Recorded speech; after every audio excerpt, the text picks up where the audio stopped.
All right, Reggie, before we get started on this week's questions, is there anything you want to speak on or you want to get right into it? Just right quick, right quick. It's football season, y'all. So I got my football jersey, my Raiders. I'm a Raiders fan, but y'all know I hide that because the Raiders has been sucking, and I think they're still gonna suck this year. Probably eight wins. But I'm still a Raider fan. I'll always be a Raider fan. Um, Also, John, I wanted to congratulate Kendrick Lamar for being, because Jay Z, who's ultimately responsible for picking for him and his team picking Kendrick, and to be the host of the Super Bowl this year in 2025. I think it's February the 9th, 2025. Going to be in New Orleans, Louisiana. So I know he has about 4 or 5 other songs, but I guess all football players gonna be saying all year. Y'all think that song can keep up that momentum? They not like us. It'll be interesting to see.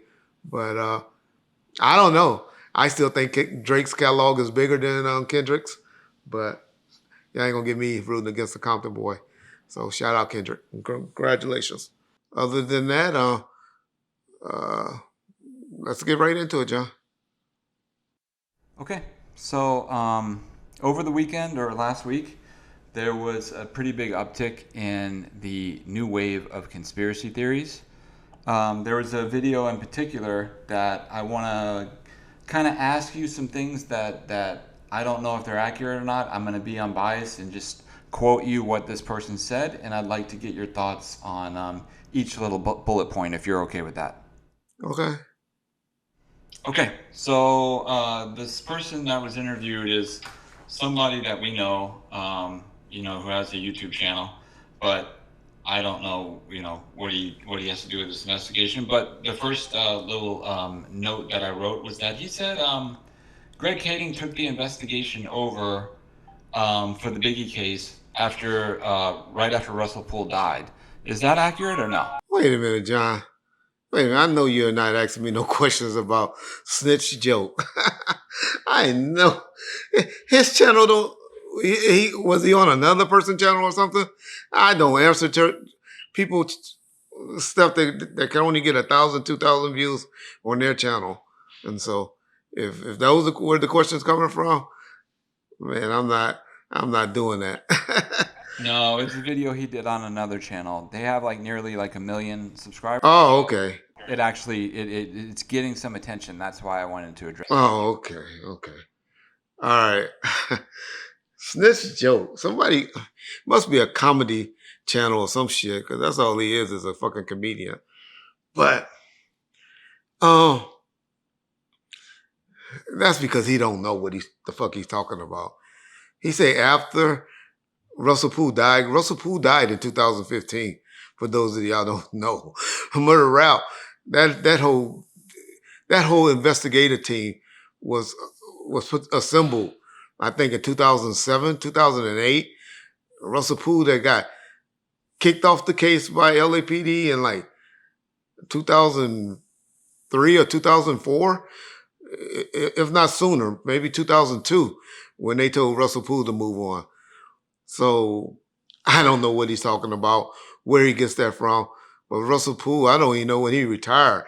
He probably went crazy and retired in like 2008 or something. So, or 2009. So I don't know what that guy's talking about. He doesn't know. He's a fucking confirmed rat and a clown.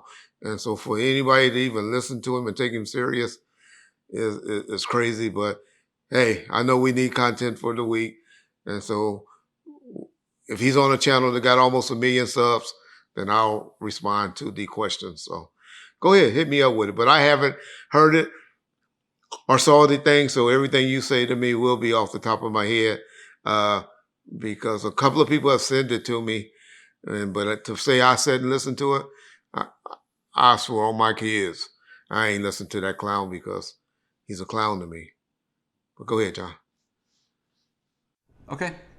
He says that basically when Kading took the case, that you were the number one suspect in the Biggie murder, and that they went to you, and that you quote unquote spun Greg Kading's by telling him that the Southside Crips were the ones that took out Biggie over money owed to them for the Tupac hit.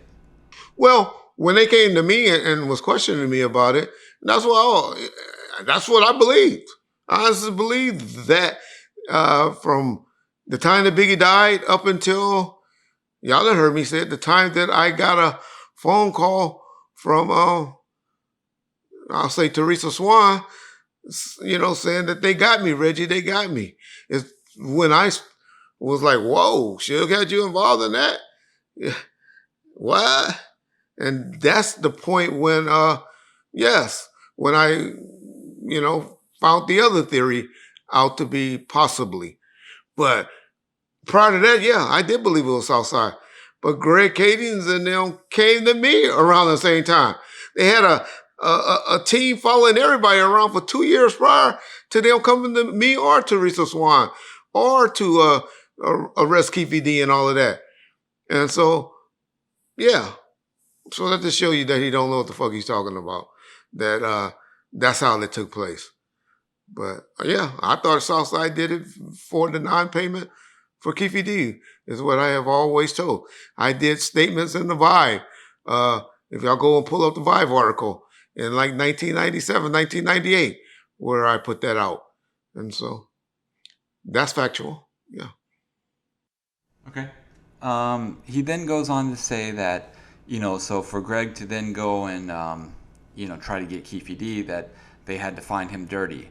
So he insinuated, at least to my understanding, that they set him up with a PCP buy through a friend of his or something, which the person being interviewed, the choke guy or whatever, tried to hint around like Keefe wasn't even a drug dealer, that they set him up so that they could purposely catch him dirty.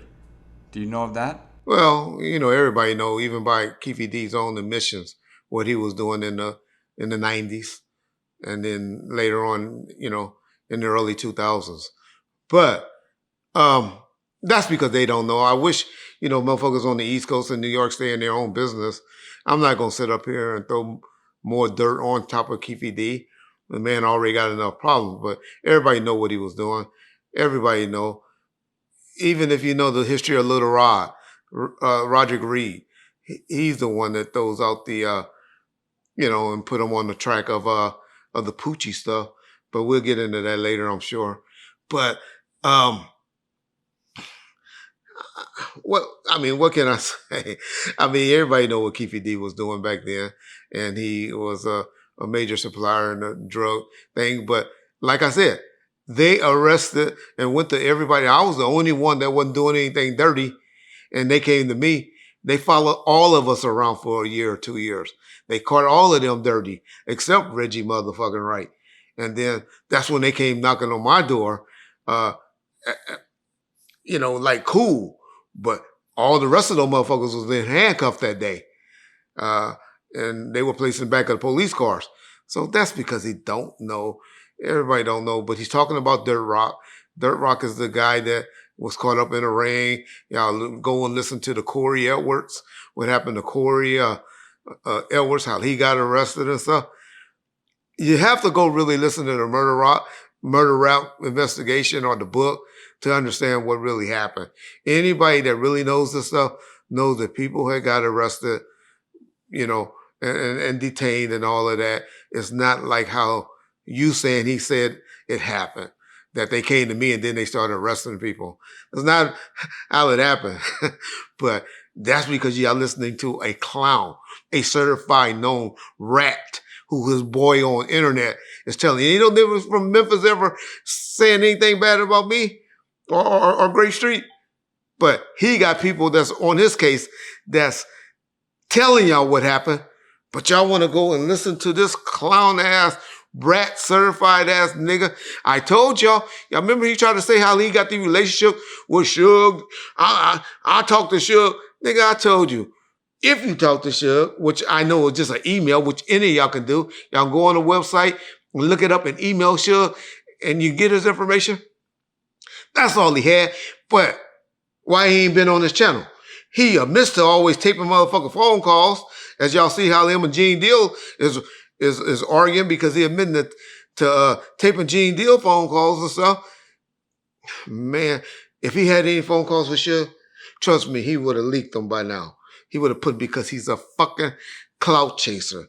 He's trying to get his little views up. He can't even get 2,000 views, and he do about 5 videos a day, a motherfucking day. But I'll dress you if you go on a big channel. But on your little channel, the bullshit you talking about, SnitchNoJoke, will never be addressed by me. So you can stop trying to clout chase me because you just another conspirator like all the other motherfucker Michael Carlin. Gone. RJ Bond. Gone. JMX. Gone. Anybody to come. Lay Legend. Gone.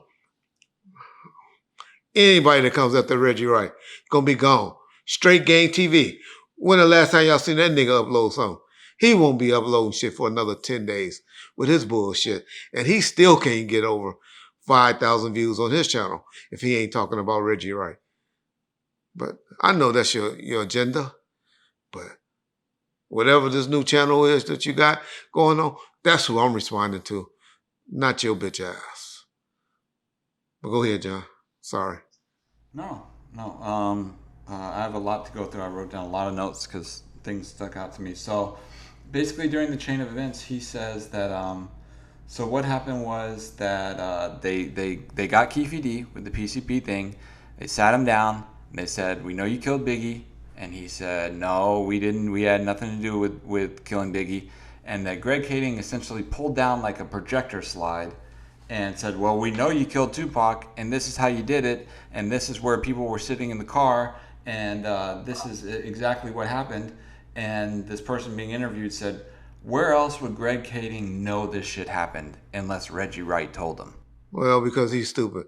But hey, I don't know what happened in that fucking interview room. Don't know. I wasn't there. But how does he know? He wasn't there either.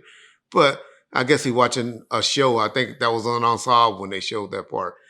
I saw that on Unsolved, and who knows if that's true or not. Don't know. Couldn't give a fuck. But everybody forget. Any of you motherfuckers like Brandon Moore, I wish Kenneth McLean, and all the people that really research this shit, y'all know what happened. Y'all know. Look up Roderick Reed, Little Rat, or Little Rod, or whatever that snitch nigga name is. He's the one that put him on the Poochie situation. Any of y'all that know that knows that that's who told them all that information about Poochie when him and Kevin Hackey or something were writing letters to each other or something like that. I don't even know that situation, but I know that's where they first heard about the name Poochie from. I didn't believe it. I'll tell you, I believe it was really Southside. I didn't think Suge mindset would have been into that. Y'all got to remember, when Biggie died was March the 9th, or got shot, Suge had just got sentenced to 9 years. Either February 28th or March 1st, I forget what date it was, of that same year.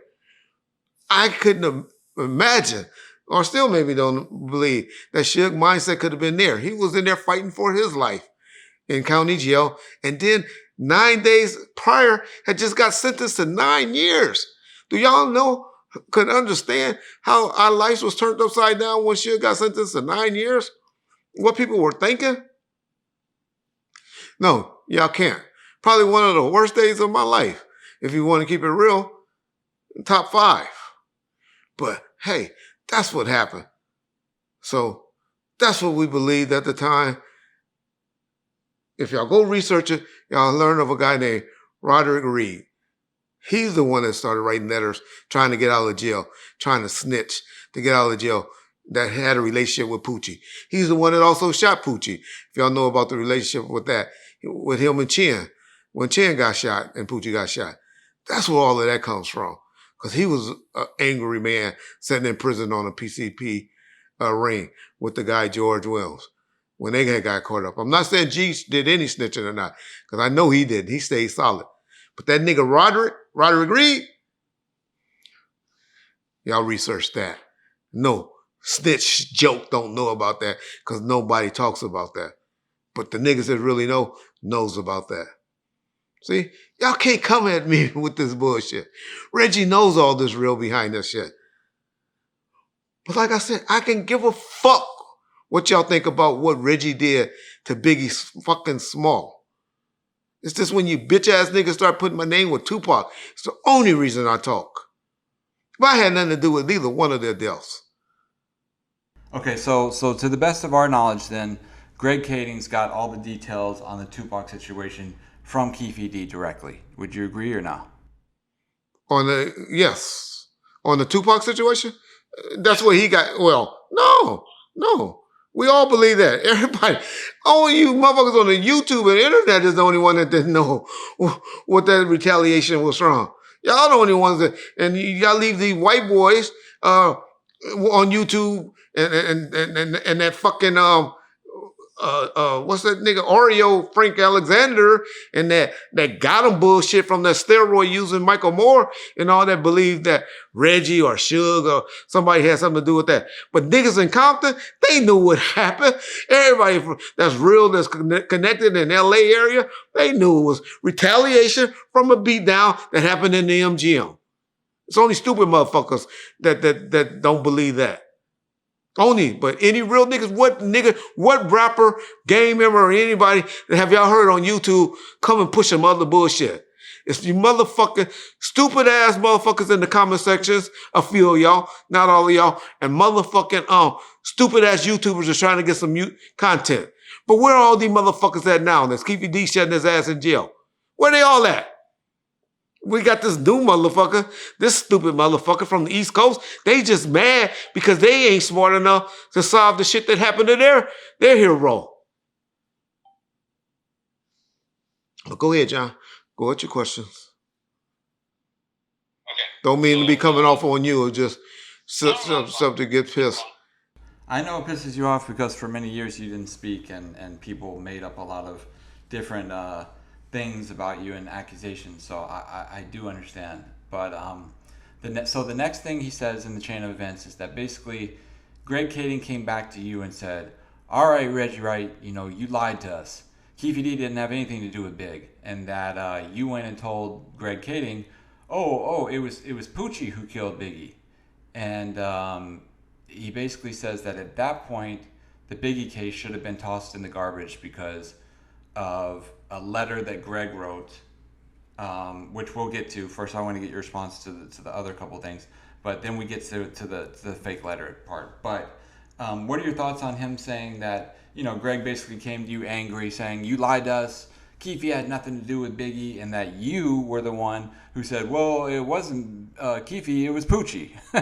So... Where did he get that from? Where did he get that from? Where did he get that from? How do we know that? He got a relationship with Greg Kading now? Where have Greg Kading ever said that bullshit at? That's just a motherfucker on YouTube, like the rest of them, setting up, creating, making up hypotheticals. Where has that ever been said? Where? Anywhere. They didn't even say that.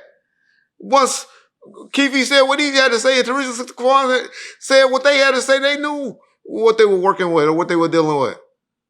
Whenever they ever said that they came back and talked to me a second time. Where? So that's people just making up shit. I don't deal with hypotheticals. Don't deal with them.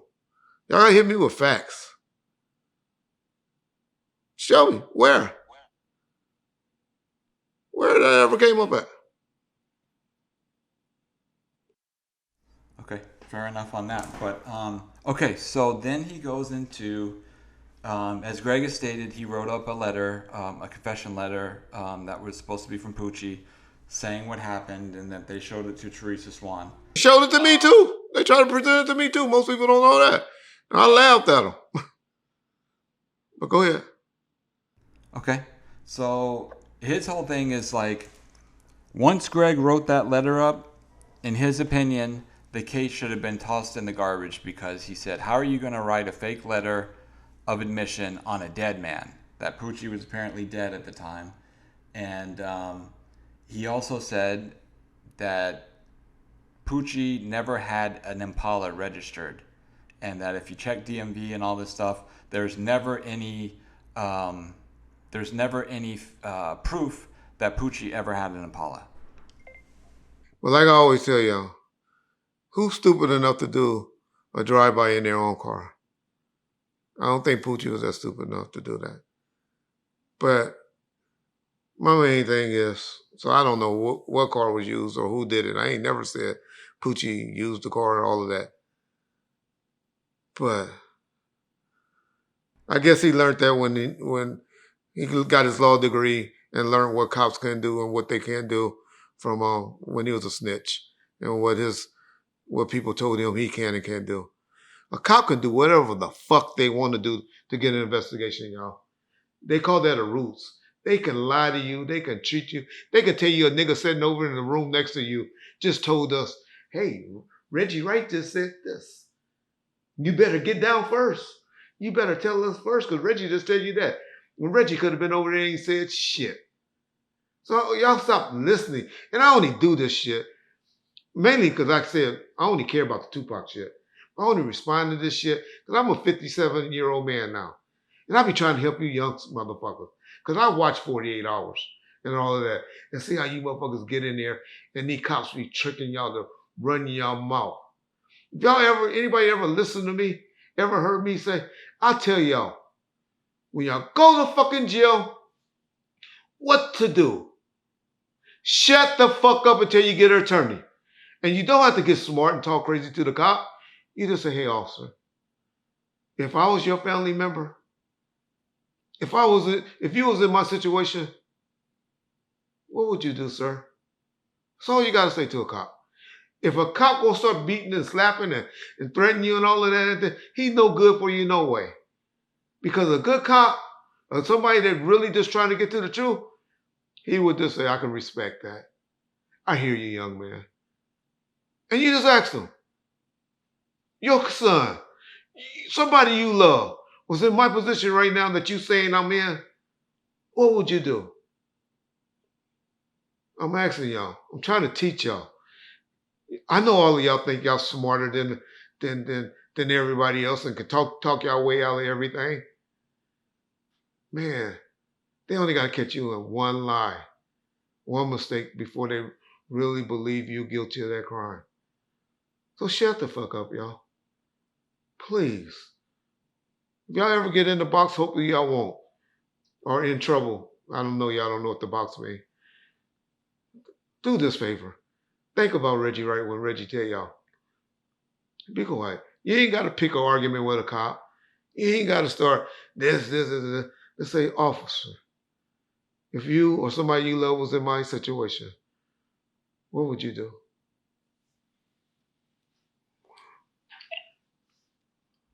Okay. The next part he goes into was, I mean, I know where he gets it, but I'll ask it anyway. Is he says that Poochie has a full beard, and he was not seen on camera at the Peterson. Which, if you were going to commit a crime, why would you be in the vicinity of a camera?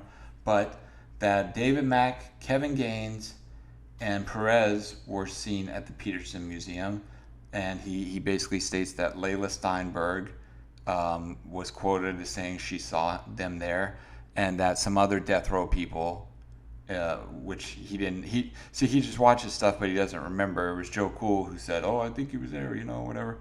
But the crazy thing that he said is Perez was there. He was logged to be there, and that Perez had signed in to the morgue to go see Biggie's body. I don't believe that. I don't know that. That'd be a question you have to ask Rick Hayden about signing in. No, Joe Cool, they never said he was there. Joe Cool wasn't there. Joe Cool said that he seen them around Death Row and all of that. Which I always tell you, if they saw anybody that looked like Rafael Perez, then that was fucking Kevin Hackey.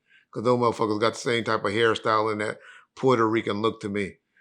But other than that, hey y'all, those just niggas that was getting paid, getting some money, and saying what they saw and all of that.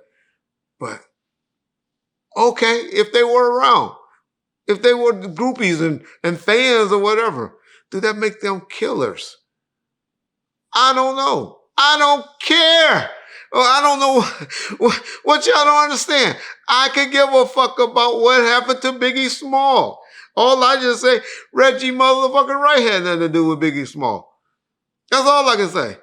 But, okay, we'll leave that alone. I'm just saying. So y'all want to believe, For those of y'all want to believe that Suge Knight or Reggie Wright or whoever had relationships with Kevin Gaines, who was fucking shit Sharitha, y'all crazy. That's white folk shit. If y'all say a motherfucker got these hit squads or these guys like that, hey, I'll take that. Pat myself on the back. I must be a bad motherfucker. Because Rafael Perez snitched on 70 motherfuckers. That was his cops. He got 70 cases overturned. 70 motherfucking LAPD cops indicted and in trouble. But he ain't never mentioned Reggie Wright. That nigga went and did 6-7 years in prison. But all he had to do was give up Reggie Wright and Suge Knight to not do a day in prison and to say, oh yeah, Reggie Wright and Suge, or Reggie or Suge or whoever has something to do with, they the one that hired me to do this. And this dude was giving blanket immunity deals and all that. Man, they would have been bringing that nigga steak and eggs, fucking gave him immunity and gave him reward money. If he would have just said, oh yeah, Reggie Wright and Suge Knight are the ones, they would have dropped everything on Rafael Perez to get that Biggie small case solved. And to get Reggie and Suge in prison. But that motherfucker, David Mack, Rafael Perez, or who, any of the other motherfuckers, ain't never ever mentioned Reggie Wright's name or Suge Knight. You want to know why? Because they didn't fucking know us. They never worked for us. Us fucking white boys on YouTube that put that bullshit in you niggas, you stupid motherfuckers' heads. Ain't nobody ever said that Reggie and them knew each other. Ain't no picture. Everybody else in pictures all over that. I didn't take pictures back then. And the YouTube done found, 5 or 6 pictures with me. And I purposely stood away from cameras back in the day because I hated Hollywood fucking bodyguards and shit. I thought that was the most disgusting thing ever.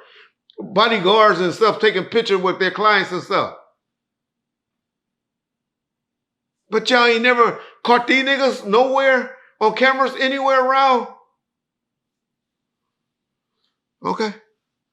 But the people that was pushing that, what did Nick Broomfield say? What did he say?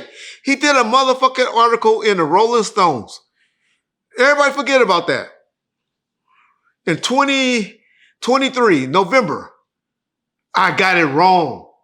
The information I was putting out was all inaccurate. This Nick Broomfield said this. What did Biggie's small mama say on The Breakfast Club, y'all?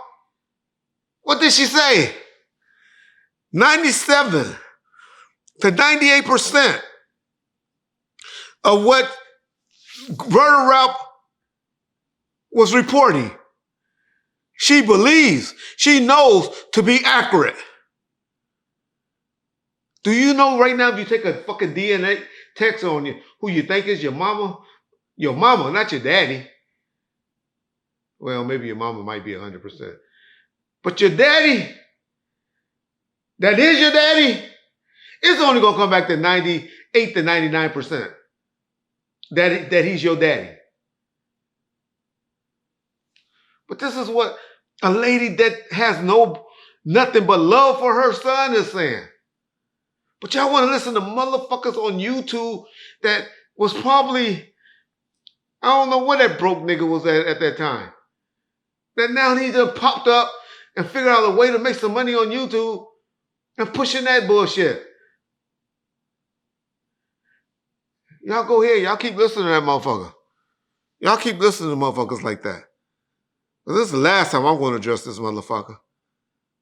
Unless he go on Vlad or Art's channel or something like that and get major views.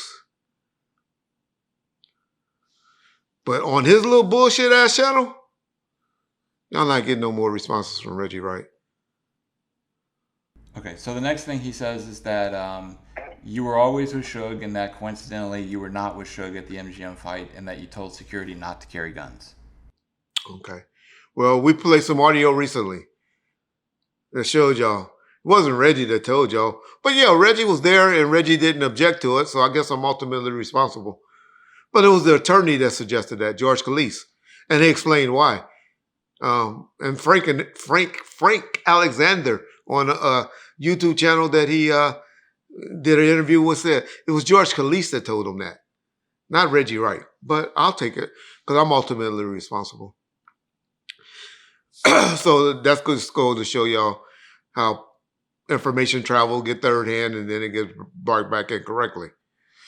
But being with Suge, Reggie was always with Suge, yeah, generally, because we very, very rarely had two events going on, meaning a club. Everybody forget that Club 662 was a Suge Knight entity. That was something that was owned by Suge Knight. We know we'll say Ed Death Row, but it was mainly owned by Suge Knight. Reggie looks out for Suge Knight stuff. The fight thing was, man, y'all just don't know how chaotic it was. I saw an interview recently with somebody else said how they didn't even try to go to the fight because Suge was always promising everybody tickets to the fight. And then once you get there, he'd be shaking you. He'd be hiding and running from you because he ain't never had that many tickets to go to the fight. But yeah, Reggie would have been number 4 on the list. Suge, Pop, and Snoop, and then Reggie, or David Kenner, or something like that. I would have been in one of those that could have had a ticket. But I wasn't caring about going to the fight because he had enough people with him. He had Buntry, Neck, Trey, all of those dudes, Rick James. He had all of those dudes with him and all of that. Reggie got other responsibilities going on. He had the club he was worried about and that being on point for when all of those artists and all those people come there and make sure it's on point. So that was my responsibility or my worry at the time. It wasn't going out hanging at a fight and all of that. If you want to keep it real, nobody would have expected what happened at that fight that went down at the MGM. Especially not driving back, but the neglect.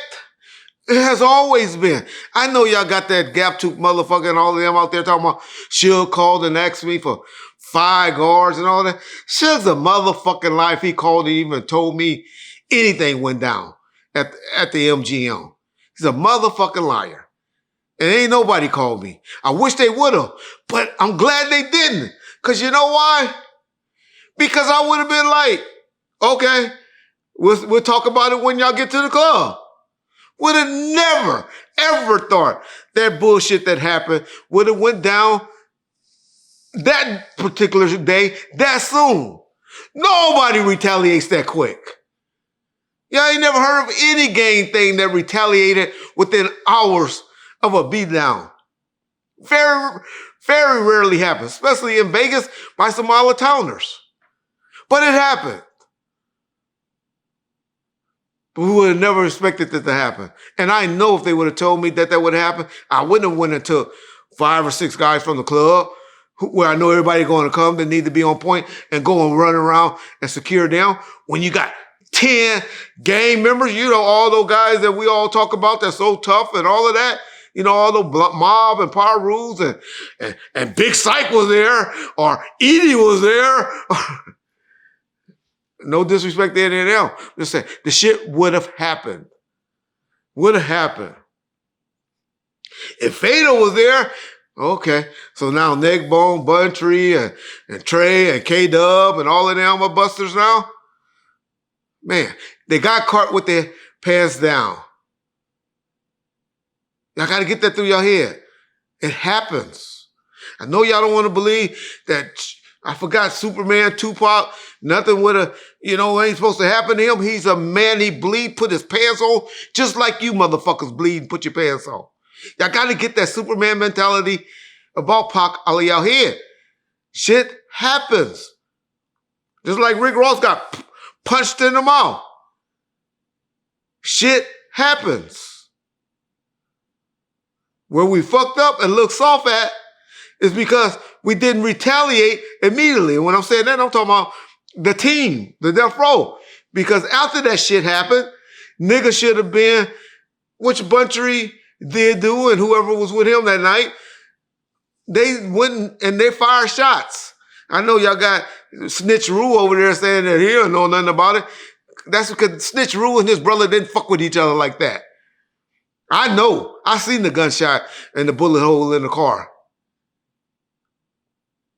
So those niggas got in the shit. I know of the windshield in the van that from retaliation from the shooting where it went back and forth in the windshield of a van that got shot up. Y'all gonna learn about all of that in the trial if it goes to trial. But these broke motherfuckers on YouTube, they don't know all of this because they don't know it haven't came out yet. So they can go put their spin on it. But yeah, go on to the next question, John. Okay. Next, he went into the Lakewood Mall incident and basically said that you were the one that started the rumor that the fight was over a chain, and that if you ask Suge or if you ask anybody, there was never any bounty on death row chains, and that K-Dub also stated that the fight at the Lakewood Mall had nothing to do with chains. Okay. All right. I'm not even going to debate that one. Everybody know what happened at the Lakewood Mall. Even Keefy D talked about what happened at the Lakewood Mall. I guess Keefy D just my boy. I guess Keefy D just over there sitting in there stressing, doing time, down there crying, about to have a motherfucking baby in prison because he's so fucking loyal to Reggie Wright. All these people that so fucking loyal to Reggie Wright, Rafael Perez doing time because he don't want to snitch on Reggie Wright. Keefy D about to do life in prison because he don't want to snitch on Reggie Wright. Reggie Wright's a bad motherfucker, but all you motherfuckers keep tapping at him like he ain't. Wish y'all make up your mind. Wish y'all make up your motherfucking mind. Okay, the next thing he says is, and this is the one that struck me weird, is that, so he stated that the fight at the Lakewood Mall wasn't over chains. In his opinion, he says that Trayvon Lane and Orlando Anderson were both from Long Beach and that they were Crips, and that Trayvon switched to being Mob or something, and that's why he got the Lane in his name. So Baby Lane is Baby Lane and Trayvon Lane is Trayvon Lane, and that when they saw each other, it was over set tripping. Well, Baby Lane last name is Anderson, y'all. His last name is Anderson. He got the Baby Lane, I don't know, one of his homeboys, somebody in his neighborhood gave it to him. You know where Trayvon Lane get his last name from? Well, there's a story, a myth that goes on that we get our last names from our slave owners. People that used to own our relatives and stuff like that. So I guess somewhere in the line of Trayvon's family history, somebody that last name was Lane used to own him. Because Trayvon Lane gets his last name from his daddy. Not from no street shit. So that just show y'all, the motherfucker y'all listening to, how much of an idiot he is. Now, Trayvon Lane did grow up did some time in Long Beach and all of that. I used to make fun and say that nigga used to be a Crip. A Long Beach Crip for people that don't know when he was young, 12 or 13 years old. But Trayvon Lane has always, ever since I've been knowing the Reynolds family, and I've been knowing the Reynolds family since 1972. Been going over there to his grandpa's house and aunties and them house swimming in the pool since I've known him. Because I used to be over there. I used to be over the Reynolds house at least 6 times a year swimming, if not more. And so I know Trayvon has been over there. He's a lot younger, and y'all know he's 4 to 5 years younger than me. When you're 7 and 2 or 9 and 4, those are big age difference when you're that young. Now when you're 50 and 44, then it don't seem as bad, right? So we didn't hang out like that at that age because we were young. You know, I was probably 12 and Trayvon was probably 8, but he hung out with my sister. And him and my sister had a great relationship. And so I always knew Trey. And plus, y'all got to remember who I was in Compton.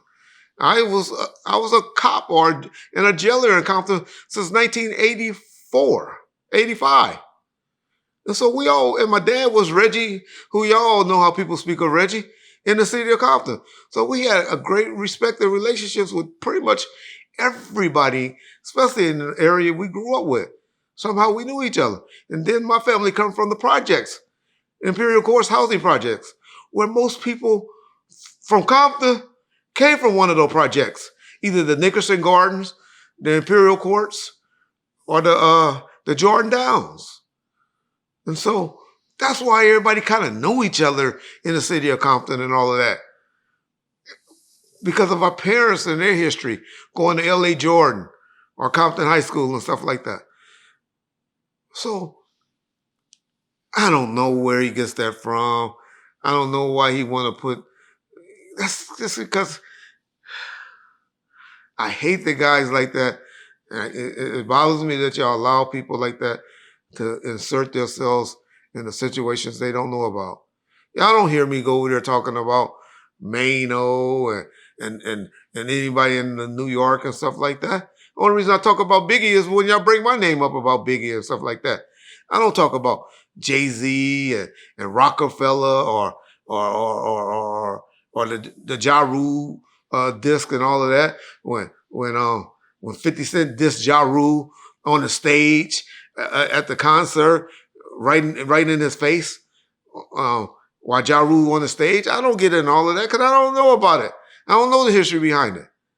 And that's how these dudes, when they come inserting themselves in the Tupac situation, in the LA and situation, that's how it comes off to me, y'all. And so that's why I get so mad and make it a coastal thing.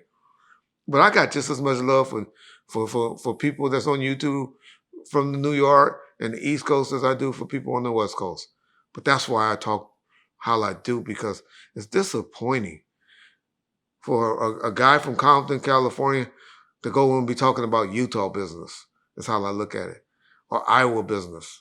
I don't know it. Don't know it. Only thing I can tell y'all about is some Iowa Hawkeyes or whatever they fucking call the football team. And that Iowa State beat them this year. That's all I can tell you about Iowa and Iowa State. And that's how it comes off to me when the guys from New York is talking about Compton business. Okay. The next point that he tries to bring up and claim that it's a fact is that after Orlando and Tupac fought in the MGM Grand, that you pulled Michael Moore off of Tupac and brought him to Club 662. Yeah. Well, that's because he's an idiot and he don't know. Well, even if you go and research it and really listen, y'all know it already. Michael was pulled off. He say, Al Giddens kept calling him and making sure he's at the room and all of that, and then go, to the fight and all of that. It was because Kevin Hackey was supposed to have been there.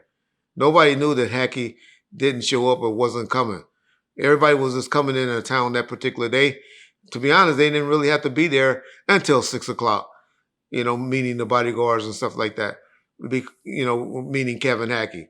And so no one called and informed me, but that was mainly because Pac and got mad and left and rolled over there with him and Frank together in a taxi cab because he was mad that Suge and them came to the fight late and was going to the fight late.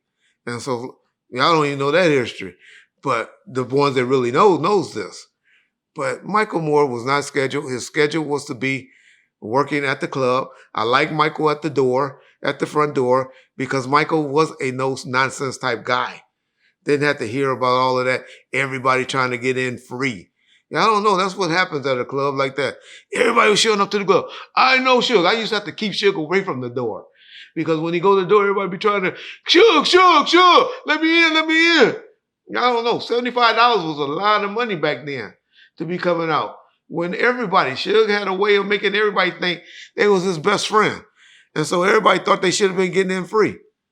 That's why James always say he was security and all that. No, James was just out there. I used to my security hated James. Man, that dude's up there, going up there, bringing people up there. I was like, let James make his money. Let him make his money. Let him get his money. Let James go and do whatever. As long as they paying to get in. That's all he cared about. And Michael was good with that. And that's why I had Michael scheduled to work at the door and to be at Club 662. And plus, I needed the numbers. People forget. When you have a nightclub, everybody has a station. I didn't need people going, hanging out at the fight and riding around. They had enough of those people with them. My thing was making sure that club was on point for when they got there and safe. That's where I got my grade at for the day. Not for hanging out, going to the fight and sitting in the fight and all of that. Now, like I said, it's unfortunate what happened, but who would ever thought? Who would ever thought that would happen there? Who would ever thought Tupac would have read up and put his hands on somebody like that, being on parole, being out on bail? That's, man, y'all, that's who fucked up, y'all. That's who fucked up everything, y'all. We can blame it, sit back and blame everything on everybody. But Tupac Shakur, y'all, should not have ran and put his hands on anyone that didn't put their hands on him. And that's what y'all just gotta sit and realize. Now, I'm not saying Keefe D and them should have retaliated the way they did. Hell no. But who would ever thought that would happen that night?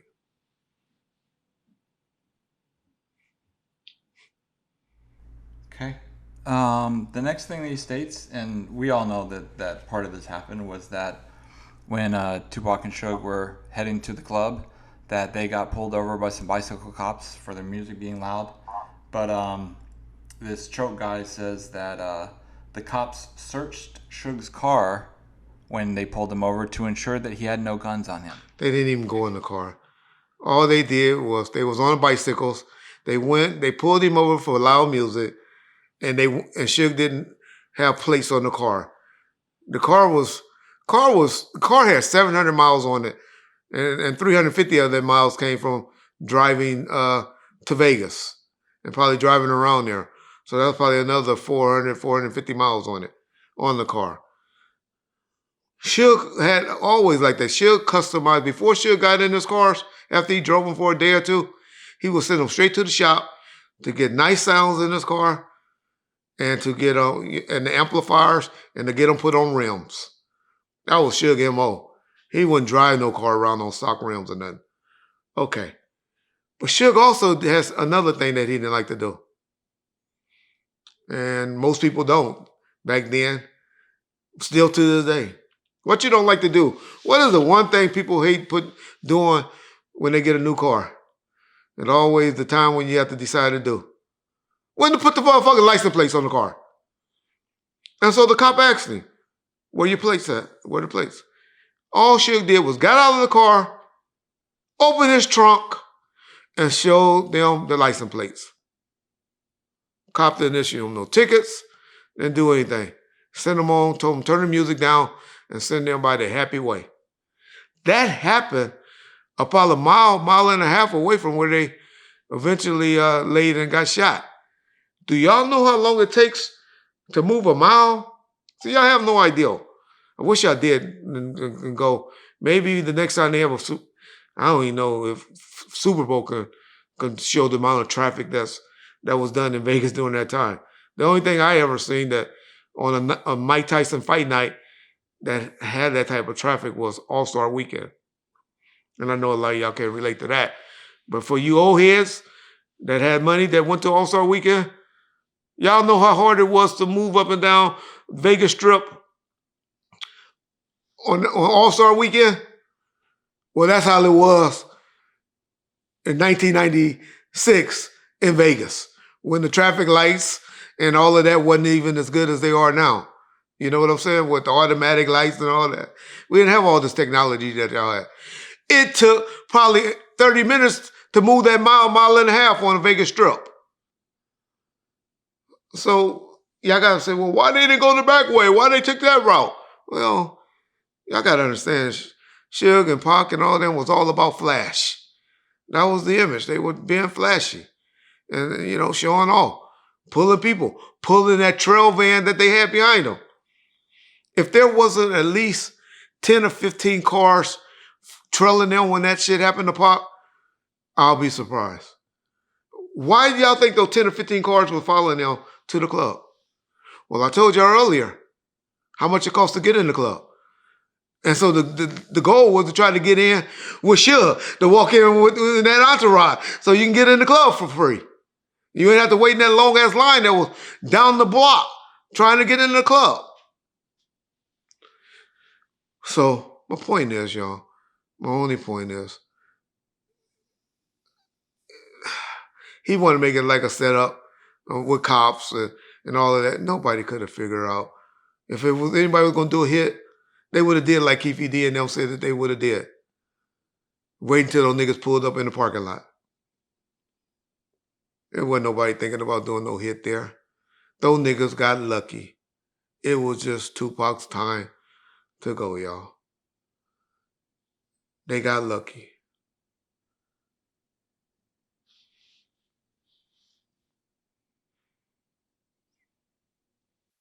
Okay. Please bear with me on this next one because it's the last question, but there's a bit of a build up to it. So I'll try to condense it as much as I can. But basically, what he said was that K-Dub blocked them in, and that Suge always said that was Reggie's boy, which I don't know why he always said that, but he said it one time. But anyhow, he said after the shooting happened, his whole thing was that when Gene Deal said that somebody walked up on the car, that you were able to say like, you're a liar, Gene, no one's ever been out of the car. So his big thing was that K-Dub stated that after the shooting happened, he got out of the car, went up to the BMW, this is at Flamingo and Koval, and said, Tupac, Suge, are you okay? And that Suge was just frozen.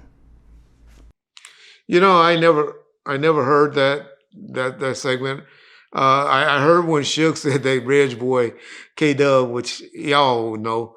Y'all hear the story. Y'all just go back and listen to what Jewel said about K-Dub and Suge back in the day. Anybody that's around know K-Dub and Suge were tight as thieves back in the beginning.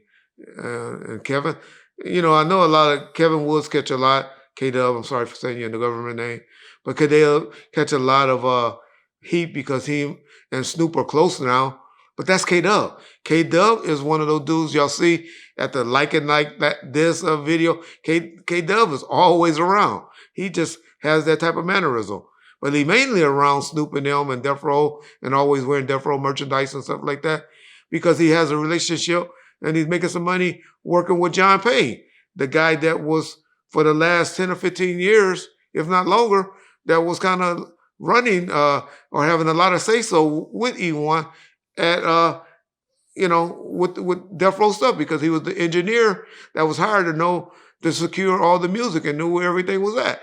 And so I think even Snoop, now that he has this relationship, even hired John Payne. And K-Dub and John Payne are real tight. So that's where that relationship come to make Snoop and plus K-Dub is just always cool. K-Dub is the type of nigga that gets along with everybody. And so shout out to K-Dub. But K-Dub it has been rumored. I have heard Suge say that before. So I'm not going to say Suge lying or anything. Where he said, yeah, goddamn K-Dub in his little 190, because he had a new Mercedes, was one of those little 190 E's or C's of Mercedes. And I think Trayvon was in the front seat with him at the time, as I remember. But he said, yeah, I would have been able, and that's this Suge, always got an excuse for things. He said, I would have shot through the intersection when I seen the car pull up alongside of us, but I couldn't because K-Dub was in front of me at the light. So could Suge have said that, but Suge knows. Suge knows, and anybody from Compton knows. K-Dub ain't had nothing to do with blocking in Suge and setting up Suge to be to be shot by Reggie and his LAPD cop friends. So it was just bad timing.